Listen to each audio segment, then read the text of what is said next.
No, it is Tuesday. There's not even football today, and we're on. Can you believe it?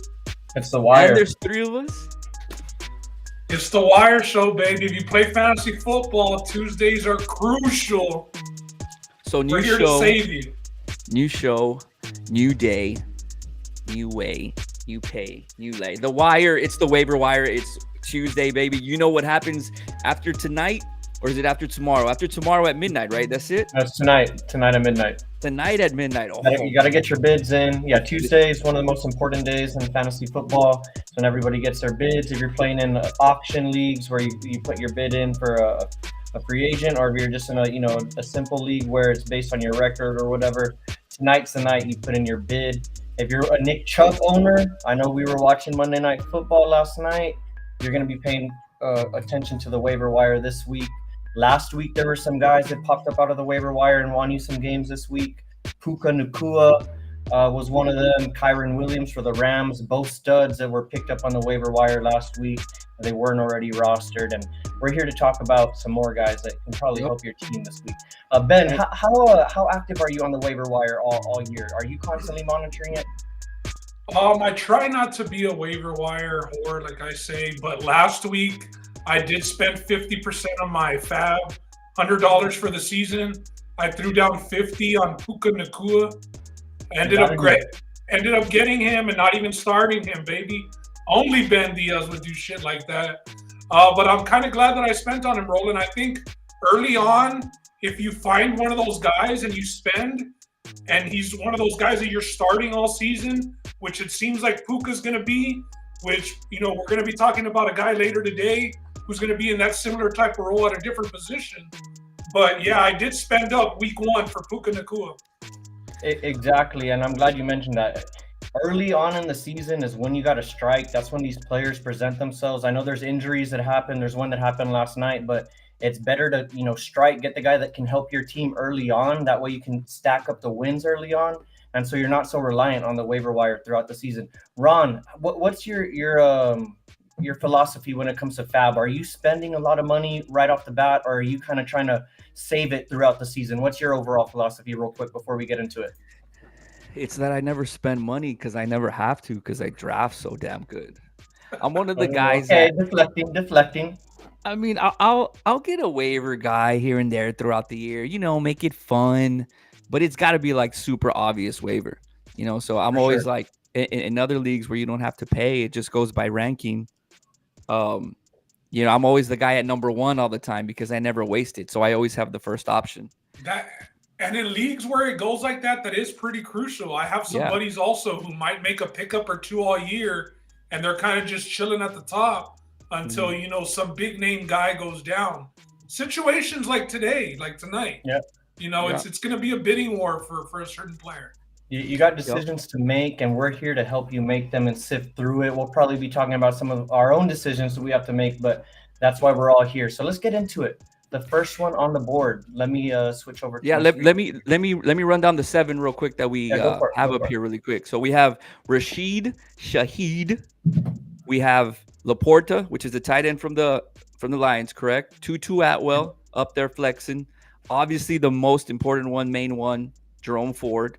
And then we have rookies on here as well, and OGs, which is cool. Like back to back, we're going to go rookie right here, wide receiver for the Texans in Tank, and then we're going to go OG Zach Ertz, which is awesome because that's the thing about the waiver wire is you see that dynamic. Anybody can be on there, bro, from 0 to 100 from, it's just bottom to top. Anybody can be on there. And then we round it up with Josh Reynolds. So take us into the first one. We're going to go the way that this is going to work, guys, is we're going to go one by one. So we're going to go left to right. So if, you see a player up here, we'll get to him eventually.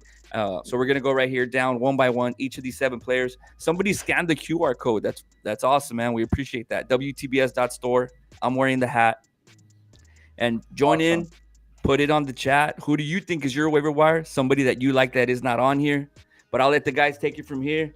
Everybody, communicate and let's all help each other out, Awesome. Thank you for that rundown, Ron. And as Ron said, we're going to run it left to right. Starting with the receiver from New Orleans, Rashid Shaheed, probably third on the depth chart when you talk about receivers behind Olave and Michael Thomas. But that doesn't matter because he doesn't need a lot of touches to make an impact. You look at the stats up there for week 1 and week 2. I think it's important to note that he's had back-to-back good performances, got a nice little projection against Green Bay next week. Ben, how are you approaching Rashid Shaheed? Is he a guy that you maybe want to flex from time to time? Is he on that radar for you now? I'll go and say in a 12-man league, I think Rashid Shaheed is a target. I know that we have people in here. I still play some 10-man leagues. I know people in a 10-man league. I really don't think that he's a waiver wire target. I think that's a little too deep. But in a 12-man league, I definitely think that he's probably going to be close to rostered at about 70%, I would say, after this week. He's clearly the deep ball guy for Carr, right? In New Orleans. The deep ball guy. Yeah. Because during the games he's wearing 22, and here I see 89, so that tripped me out. And he's got the gadget plays. He's doing the swing passes and all that stuff. So, and to your point, you talked about ownership, Ben, and thank you also for bringing up the league size, because that does matter here when you talk about 12-man leagues, 14-man leagues, and some of these guys being rostered. He is 25% owned right now. So we're going to see that number jump up a little bit. This is ESPN PPR, 25% owned. Ron, you were making this list. When you saw Shaheed, is he a guy that you want to add to your roster, or are you kind of like Ben, not really interested in him? No, man, I like it a lot because there's no running game in New Orleans right now. There's absolutely no running game. Derek Carr loves to throw the ball. He had 33 attempts last week. I think he ended up with 35 yesterday, actually. And this guy's a guy who we saw him. It was like a 35-yarder, so he has that big play potential. He kind of reminds me like of a Hollywood Brown, when Hollywood Brown was at his peak. Very similar, the way they run their routes, what they do with the ball after they catch it. So, yeah, I mean, he's definitely somebody that I would pick up. And little side note, I actually drafted this guy. God. Nice. No wonder you ain't got a waiver wire pickup, cuz. You dropped that good. Let's go. I told you, cuz. Found the diamond in the rough. I like it. Rashid Shaheed, not going to get a lot of touches, but like I said, doesn't need that many, and he's going to produce for you. So definitely a target here. Let's move on to the next one, unless anybody has anything left to say on Shaheed. Yeah, just like you did say, not a lot of targets. I'm more of a target person, and we're going to talk about some of those guys a little later. I think he's boom or bust, and I tend to stay away from those guys in fantasy football. Good point. Probably just a guy that you want to start on a bye week or something, or some injuries. But Let's go on to the next guy. It's a tight end. We all know tight ends here are pretty hard to come by if they're not at the top. At least that's how it's been historically. If you don't have a Kelsey or an Andrews and you're left trying to look for these other guys. Well, Sam Laporta has presented himself from Detroit as a pretty good target. You look at his stats up here, 5 for 39 in week 1. But week 2 is where, you really want to look at it. He's shown the ability to stretch the field, 5 catches, 6 targets. He's consistently in Goff's eye. Ben, you brought up Laporta last night when we were talking about the waiver wire show. What are your thoughts on this tight end? Yeah, and he's a tight end that you're probably only going to have available in 10-man leagues. Yeah, he's about 50% owned right now. Right, and that 50% is probably the 12-man leagues, and some sprinkle. But for some of us, I was telling the guys yesterday, like I told myself, I benched Pitts. Pitts is a tight end that we drafted, and we kind of thought that maybe that he was kind of like the last of that certain middle tier in Pitts. Pitts he's a pit of trash is what he is. And I put him on the bench. Laporta, the Lions invested in a rookie. They didn't have a tight end. They started him right away. This is not like a Dalton Kincaid over in Buffalo where Dawson Knox is still catching touchdowns, right? This is all Sam Laporta. We know Jared Goff can air it out. We know Jared Goff loves to check down, dating back to his days in LA with the Rams. This is a good option, especially at tight end. I mean, you've seen, 8.9 and 11.3. Like Roland said, if it's not Kelsey, Andrews, or Hawkinson, this is kind of the top of that tier where you're getting at least, 8 to 10 points from your tight end, and you can live with it. Yeah. He still hasn't seen the end zone, and you got to imagine, like, if he's putting up 5 receptions, a game when he does score a touchdown, it's going to be a really good scoring game for him. So I like him a lot. Yeah. I don't have too much more to add to Laporta other than the fact just because he is rostered at 50%. The only thing that I will say, I like that he's attached to a good offense. So like Ben said, all those good things about him, he's very capable. And the fact that he's on a good offense, he's going to have a lot of scoring opportunities, a lot of chances in the red zone. So you got to like your chances here with Laporta if you're able to get him. Ron, what are your thoughts on Laporta here? I'm really not a fan, man. I'm not a big tight end guy, to begin with. I just got lucky. I got Kelsey in a keeper league. But after that, I punt whenever it comes to drafting for my tight ends. So if they're not important to me when I draft, why would they be important to me on the waiver wire? And that's kind of how I think about tight ends, man. I pay no attention to them unless it's like, some breakout star who's been good all year and he's just randomly still there, But other than that, like something that somebody told he misses on, but that never happens. But tight ends, waiver wire, I'm out, bro. I think that it's opposite, Ron. If you're punting on tight end, the waiver wire is where you want to kind of stream your tight end. I have Njoku as my tight end in one league, and I'm definitely going to be playing the game. Yeah, Njoku or Laporta going forward. I think you feel pretty safe. All day. I think you feel pretty safe just plugging Laporta in and waiting for the bye week and streaming him there. So there's a lot of people like Njoku, the Muth, Kyle Pitts. There's a lot of people that got drafted, and this kid is outscoring them drastically. So I think that you got to make the move if he's still available. That's a great point. He is outscoring a lot of guys that were drafted, and tight end is just one of those positions. It's just hard to cast when it comes to drafting if you don't get the top guys. So, dude, I saw Schultz available in one of my leagues. It was crazy. He's trash. Yeah. Let's go on. Let's move on from a tight end, and let's get to this. Might be my second favorite player on this list, Tutu Atwell, the receiver for the Los Angeles Rams. He's had back-to-back good performances, 6 for 119 on 8 targets for 18 points in week 1, and then followed that up in week 2 for 7 for 77. He's going to get some rushes. He had one rush last week for 5 yards. And he's in a good position. There's no Cooper Kupp still yet. It's him and Puka Nacua. They seem to be the 2 favorite targets for Matt Stafford. I thought it might have been Higbee, but Atwell has inserted himself there. He's only owned in 31% of PPR leagues, and this is 12-man. I'm going to go out on the limb and say if you're like going on $100 scale and you need a guy, like you really need a flex guy right now, I would spend maybe like $20 to $21 on this guy. I don't know if I'm out of whack there, but he's a guy that I'd be looking to add to my roster is all that I'm trying to say. I like Tutu Atwell. Tutu. Looks like we lost What happened Ben. there? Did we lose Ben? No, I'm back. My bad. Okay, hey, what are you doing back there? Yeah, well, I'm not too big of a fan of Tutu Atwell. I think he's kind of trying to be that Tavon Austin role.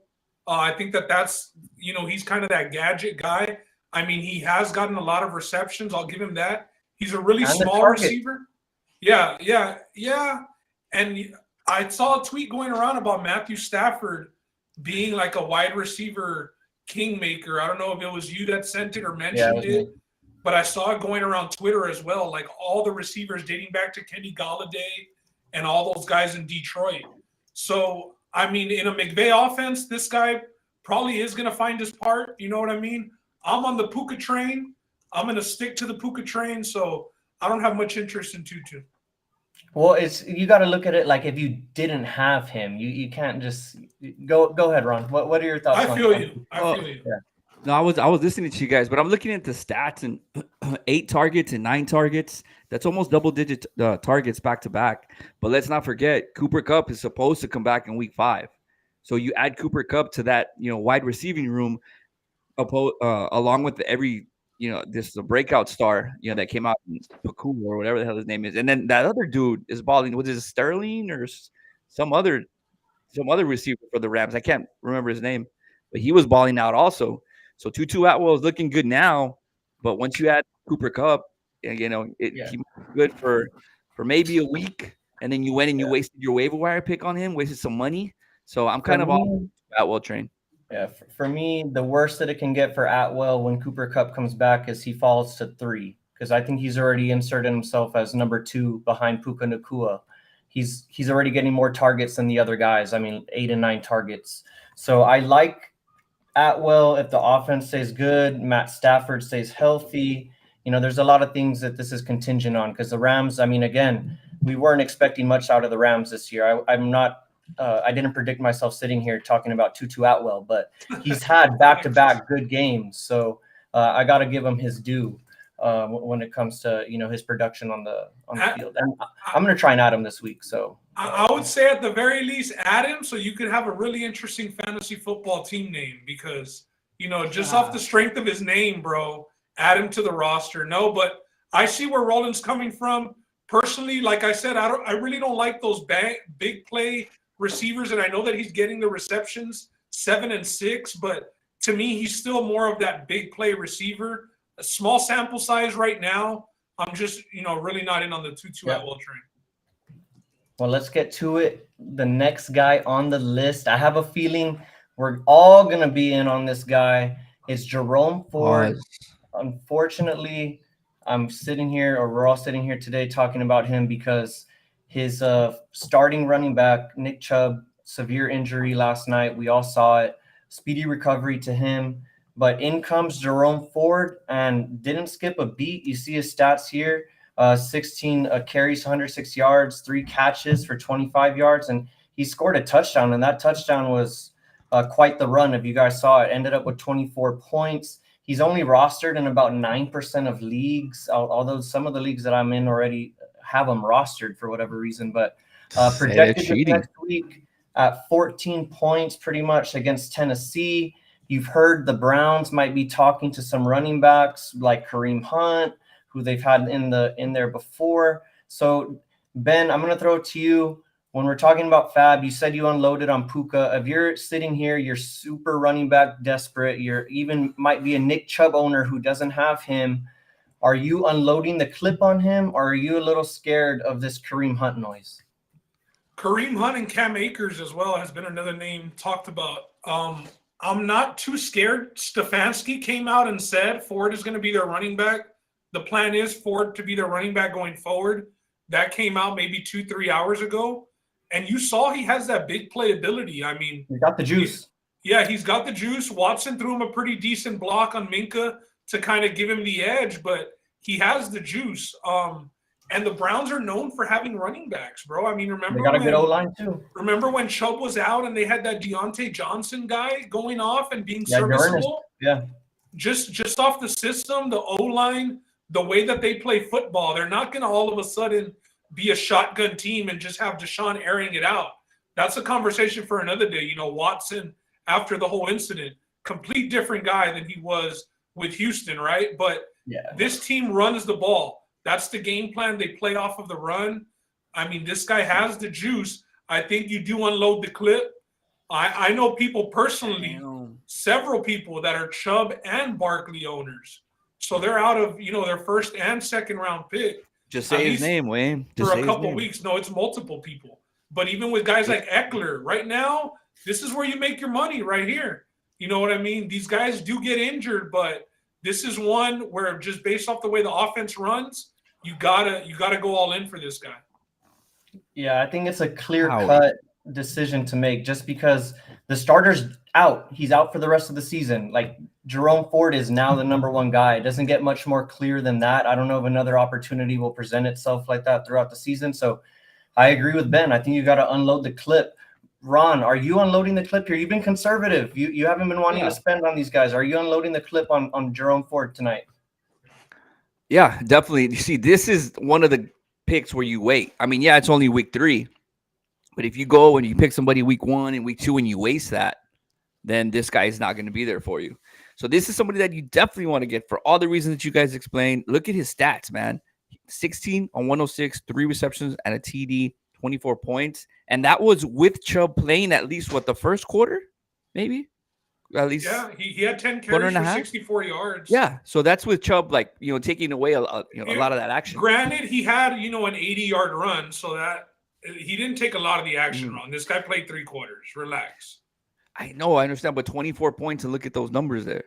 I feel you, but it was one big run that he popped, and right? It was against the Steelers D. Right. That's a good point right there. The Steelers defense, which was nails for most of the game. I'm glad that my points. Touchdowns. You're liking my points. You say Steelers and Wally pops up in the comment section. I saw that, bro. Damn, those ears must have been burning. Hey, shout out to everybody watching real quick, though, man. We got Gene, who you said you gave some advice to. Edgar, Wally's in here. Thanks, everybody, for watching, man. We really appreciate it. Let us know who your waiver wire pickups are. But, yeah, Roland, to go back to your question, bro, this guy, number one, if he's not already on a team, which is weird that he would be on somebody's team already, like you said. But, yeah, man, I'm definitely going after him. Rostered. Definitely going after him.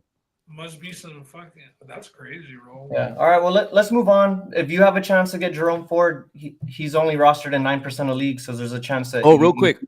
What's up? What's up? Jerome Ford or somebody mentioned. Who was it? Mark. Mark Signs was in here. Thank you, Mark, for watching. He said Jerome or Moss.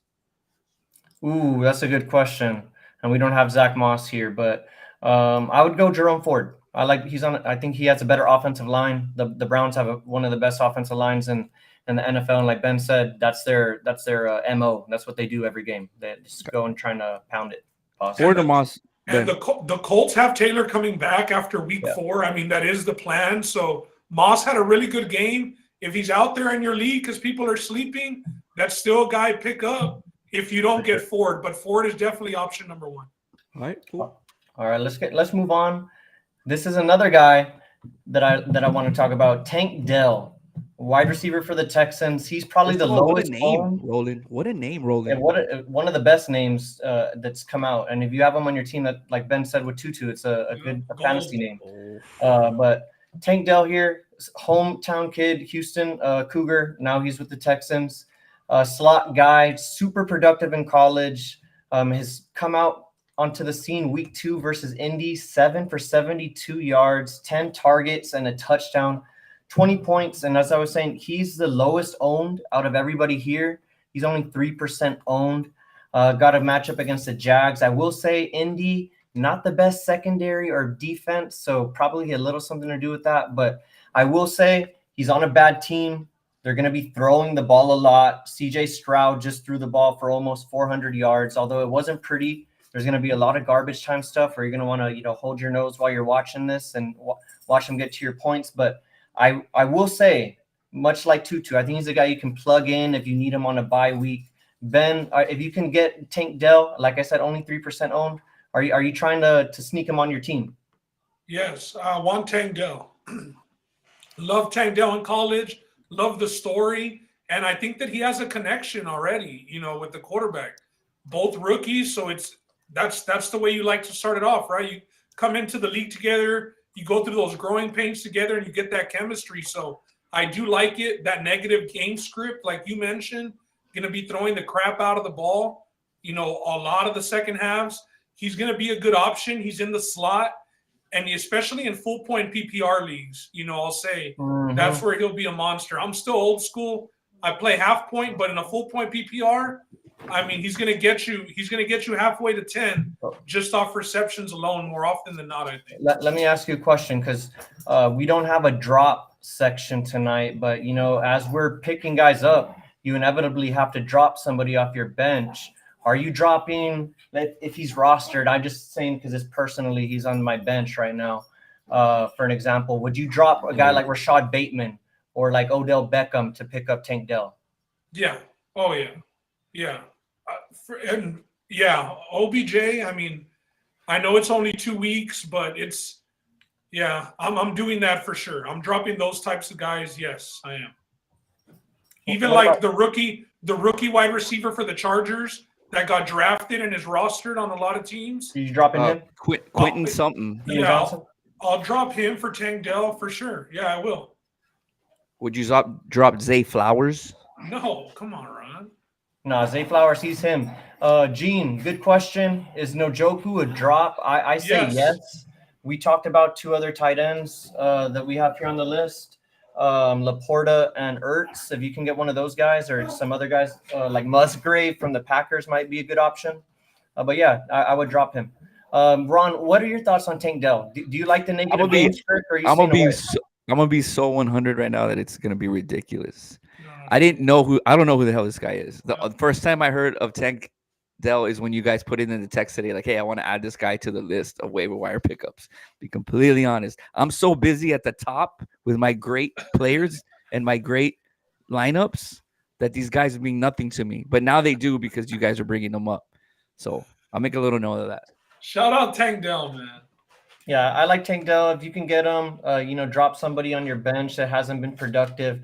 It's one of those, you can't hold on to a guy for so long. You got to make a move. You got to get some more productive players on your roster.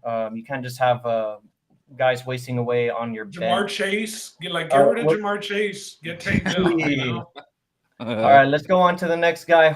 Ron knows this guy, Zach Ertz, tight end for the Cardinals, week 1. 6 catches, 21 yards. Don't like that, but he had 10 targets. And week 2, 6 for 56, much improved, 8 targets, 11 points. Hasn't found the end zone yet, but got to think that might be coming soon. He's got a matchup against the Dallas Cowboys.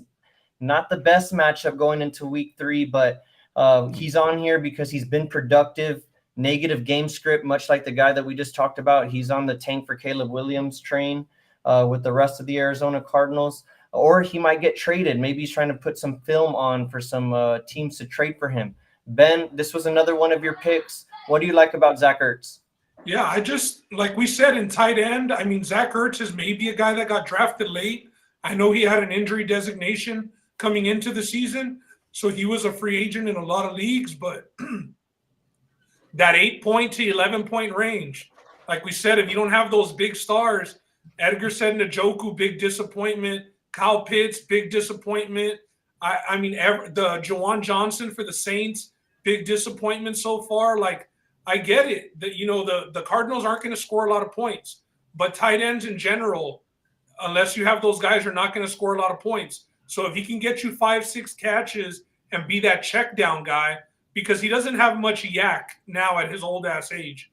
He should have had a touchdown in week 1. It got broken up in the end zone, but I think he's a solid floor at the tight end position, just based off the checkdowns that the Cardinals are going to be doing and his reliability as the veteran on the team. So you take him over Njoku? Yes, 100%. He's tight end 6 on the season right now. Would you take him Zach over Ertz. Higbee? Yes, it just seems like there's way too many targets we can't love all of LA's targets. You know what I mean? Okay. I'm just throwing out names to you. Yeah, in that I feel you.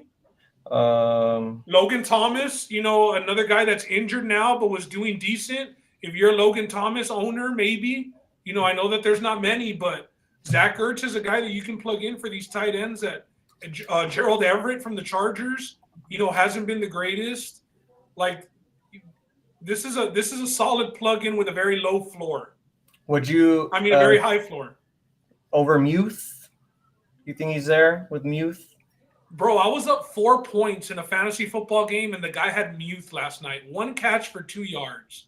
I mean, I personally, I'm not the biggest Kenny Pickett guy, so give me George Pickens, and that's it out of that offense. No, I'm out on Muth. Okay. So Ertz got a lot of love, and he's going to be available. Honestly, let me look at his availability real quick. Here on my. All right, two things while you look it up. 1, Zach Ertz, trash. I don't know why Ben has him on this list. Guys, this is one where I have to step in to everybody watching. 47% owned. 47%. Ron, who's your tight end, Ron? Besides Kelsey. Who's your other tight end? Let me check. Please do me that favor. And then 2 was the Steelers are terrible this year. I'm sorry if you're a Steelers fan and you're watching this and you have Muth or like Deontay Johnson or Pickens. Like, who's good? Najee. What? I mean, Zach Ertz is being more productive. Zach Ertz is being more productive than Kyle Pitts right now. I mean, he's tight end 6 on the year, bro. Who's your tight end, Ron? Oh, right because here. He's tight end 6. Cole Kmet. I'd rather have him than Cole Kmet. Click on his name and tell me where he's ranked on tight ends. Top 10. Yeah. No, he's not. Zach Ertz. Yes, he might be viable. He's going to throw up some stinkers because the team sucks. They're going to go 1-16. But to Ben's point, tight end 6. He's been productive. He's got consistent targets. Josh Dobbs isn't necessarily going to push the ball down the field. So if he's available in your league and you're like me, you're rotating tight ends week in and week out, Probably going to be looking to add Zach Ertz this week. Now that I'm looking at his name here on my screen, thank you. My other one's Pitts. So I have Pitts, Kelsey, and Komet. There you go, bro. Like Pitts tight is end trash. you, dog. Tight end you. Yeah, Pitts is not very good, but he has Ritter. No, he's great. Ritter and Dobbs, I don't know. But look, week 3 versus Dallas, like he's not gonna get 9. Yeah, it's a bad to be honest here. And then his quarterback, like these numbers, guys, they're not just. I mean, 10 targets and you get 8 points. 8 targets, you get 11. That's just my thing. That's what I'm saying. I get that, Ron, but when you're comparing him to guys like Pitts that has 4 points one week and 1 point the next week. I always want the guy with the highest ceiling on my fantasy team. My philosophy is like, so you're probably wasting a very high draft pick like on a Kelsey or Andrews or something, and that hasn't worked out so far this year, but I just want my tight end. I just want my tight end not to kill me and get 0 points, because the rest of my team is bad. Yeah, the rest of my team is probably doing pretty good. So I just don't want my tight end to go and kill me in a close game. Like Ben said, come on, like that guy probably had a good week and Muth killed him because he couldn't get like 5 points. Like that's what you want to avoid. So those are backbreakers, bro. Yeah, like I get 4 points from a guy.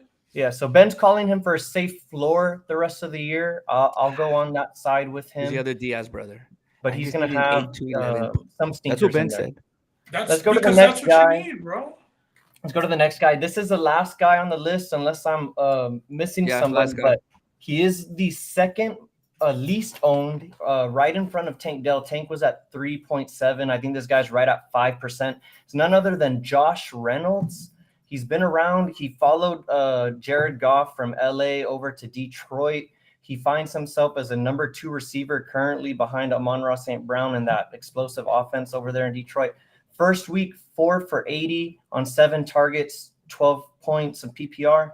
Week 2, 5 for 66, 6 targets, 2 touchdowns, excuse me, for 24 points in PPR. He's got a good matchup against Atlanta this next week, projected for only 10 points.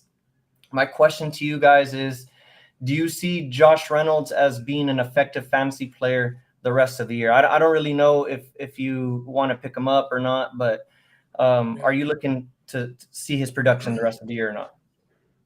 I think that he's going to have decent production. I think that it's just going to play off of Amon-Ra. I don't think Amon-Ra is fully healthy. There's rumors of possible turf toe, but he had a 5-point fantasy point game this past week. It wasn't just a coincidence. You know what I mean?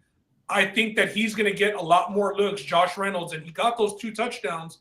I mean, he was running up the seam, right? And those are his routes. But with Amon-Ra dealing with that toe, something is wrong with him. I think that Josh Reynolds is going to see more opportunity due to that. Like you mentioned earlier with Laporta, it's an offense that you want to attach yourself to because they move the ball. I mean, those days of Goff, he's going to kill you a game or 2, right? But for the most part, I think Goff has become a respectable quarterback in the NFL after his move to Detroit. So I understand people going after Josh Reynolds. Again, this is 12-man deeper leagues. I won't be going after him personally.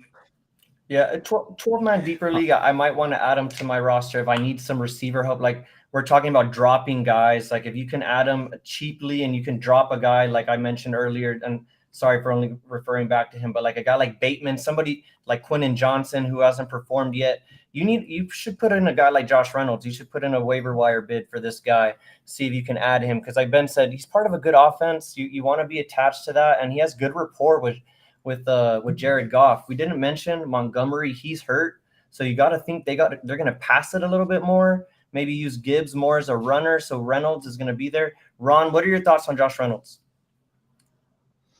I like it. I'm opposite of Ben again. Surprise. But I like it, man. It's wide receiver 2. You know, you guys know wide receiver 2. Those are my guys right there. Double-digit points in back-to-back weeks. He doubled his point production, and now he's going to Atlanta, who doesn't have a great defense. He's projected at 10 points. I mean, isn't this what you want out of like at least a flex player or maybe at least a wide receiver 2 to get you double digits? You know, of course you want that 15 key number, but 10 is good. And then the thing here, 7 targets and 6 targets. He has great production, and he doesn't need 10, 11, 12 targets. I think that keeps happening to him. I'm not going to say it's a a T. Higgins wide receiver 2 breakout year, or like a Mike Will breakout year, but very, very close like that when Mike Will and T. Higgins hit those peaks as wide receiver 2s. So he's definitely somebody that if I can't afford, like everybody is going to go after right away, and I see somebody like Josh Reynolds, I'm down to take him. You can never have too many wide receivers. And if he stays hot, use him as trade bait. Nice. Ben, anything to add on to that before we wrap up the waiver wire show? No, nothing. I think Edgar had a comment talking about Nico Collins or Tank Dell. I probably go, Ben. What you answer? I would go Nico Collins personally. He's going to be more of that touchdown guy. You saw this past week, he caught a touchdown of a pass that wasn't even supposed to be for him. He just snatched it out of the air. So I would go Nico Collins rest of the year instead of Tank Dell. Yeah, I like Nico Collins rest of the year. He's probably established himself as a guy there. And then there's Robert Woods also, but I like Nico Collins. Bull's got a good question here, and we'll probably leave on this unless anybody else has anything to say. But this was freestyle. The last anyone to trust, and shout out to Bull. He wanted this waiver wire show. Is there anyone to trust in the Packers offense outside of Aaron Jones? Aaron Jones, as we know, the running back for the Packers, been the most reliable piece other than, Devontae Adams, who's there these past couple of years. He's a little banged up. Ben, are you playing with Romeo Doubs? Do you foresee Christian Watson having a good year once he comes back? How do you answer Bull's question? I think that the only person that you can trust and not worry about it, and I'm not a big Aaron Jones guy, but he looked really good. I mean, maybe now with this soft tissue injury, it affects him, throughout the season, but I wanted to draft Watson. I'm kind of glad that I didn't end up getting to draft him based on him missing the season. That was the only guy I was going to trust. This past week, we did see Reed, a rookie wide receiver, catch 2 touchdowns. What I will say is Jordan Love isn't as bad as we all thought he was, coming into the league. And when Rodgers was sitting out, he's come along. He sat under Rodgers. It looks like he's gotten his feet underneath him. He's throwing a good football. It's just going to be a wide receiver carousel. Like you saw I think it was Dobbs or Dubes one game.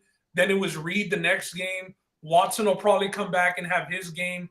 It's like the Philly backfield. Just stay away. You know what I mean? Yeah, I'll probably stay away. But to Ben's point, Jordan Love has proven to be a competent quarterback. Didn't have a strongest performance this last time, but yeah, it's probably not going to be relying on a guy. I hope Christian Watson comes back. I'm in that camp. I have him sitting on my IR right now, hoping he comes back. But any parting shots, guys? Ron, I see you're wearing the cap. Any shout outs to to what we got going on? I got everything. I got it on deck right here, both of them. So we got the Sundowner, which is the dark one that me and Roland are wearing. We like to wear our own, merchandise on the show, and like this H-Town. Let's rep James Harden and H-Town basketball, but we have the white one too, the Clubhouse Classic.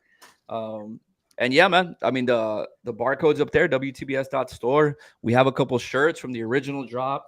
We have some cool poker chips, or you can use them as a golf ball marker. But what I was going to remember to say was, if you guys are local, then just hit us up and we'll get you the cap so you don't have to pay for shipping.